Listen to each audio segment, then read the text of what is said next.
Sir, যে বিষয়টা নিয়ে আমরা আলোচনা করছি বা কথা বলছি, এবং এক্ষুনি আপনি বললেন যে মাইন্ডসেট বিষয়টা ভীষণ ইম্পর্টেন্ট। এবার কোনো একজন মানুষ স্বাভাবিক অবস্থায় বা তার যখন ধরুন মন খারাপ রয়েছে বা ডিপ্রেশনের মধ্যে যাওয়ার আগের অবস্থা, তিনি সেই অবস্থাতে কিভাবে তার নিজের মাইন্ডসেটটাকে রেডি করবেন? একদম একদম অত্যন্ত গুরুত্বপূর্ণ বিষয়।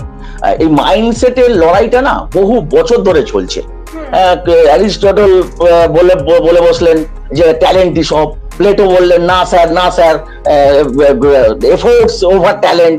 তারপরে এটা চলে গেল প্রায় কয়েক হাজার বছর, প্রায় 3000 বছর চলে গিয়ে, 2500 বছর চলে গিয়ে স্ট্যানফোর্ড ইউনিভার্সিটির ডক্টর ক্যারল উনি এসে বললেন, গবেষিকা, উনি বললেন এসে যে না, সব থেকে গুরুত্বপূর্ণ হচ্ছে মাইন্ডসেট এবং এফোর্টস ওভার ট্যালেন্ট। এবং একটা সময় যেখানে আইকিউ করে লাফাতো বাবা মারা বা শিক্ষা পদ্ধতির মধ্যে লাফাতো, আমরা যখন ছোট ছিলাম, আমরা যখন স্কুলে ছিলাম, আমরা দেখতাম যে আইকিউ করে টিচাররা লাফাতেন যে ওর ইন্টেলিজেন্স আইকিউ ওর নেই ইত্যাদি।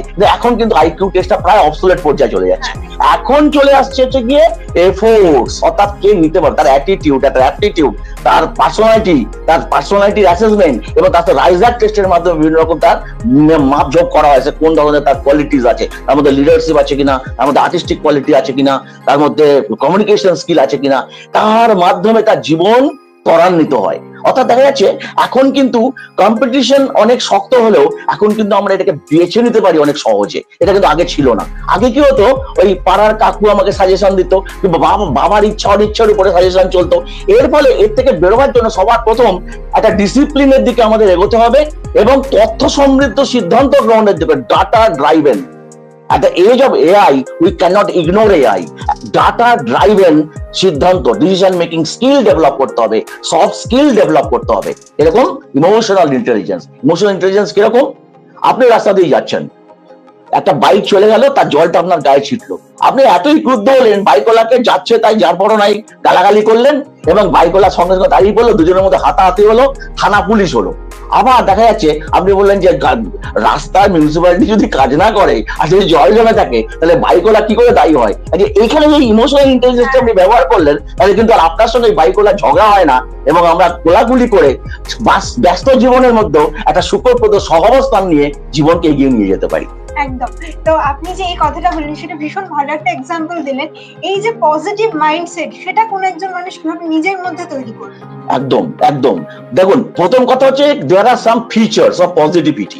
পজিটিভিটি মানে সবার প্রথম দোষারোপের চাবিটাকে ছুঁড়ে ফেলে দিতে হবে।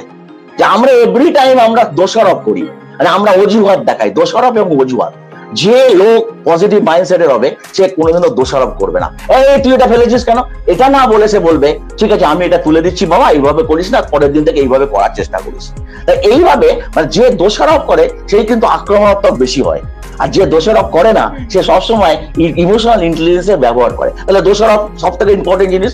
দ্বিতীয় হচ্ছে সব থেকে ইম্পর্টেন্ট জিনিস হচ্ছে গিয়ে আমি অন্যকে জেলাস করবো না, কোনো সময় আমি জেলাস হবো না। আরে আপনি যখনই জেলাস করবেন, ওর একটা বড় টিভি হয়েছে, আমার বড় টিভি হয়নি, আপনি শুধু আপনার নিজের শারীরিক অবনতি ঘটাচ্ছেন।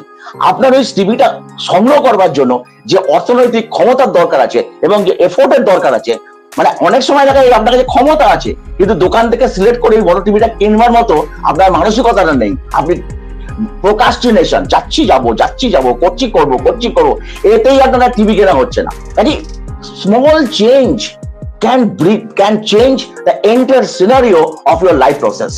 This is called positive mindset.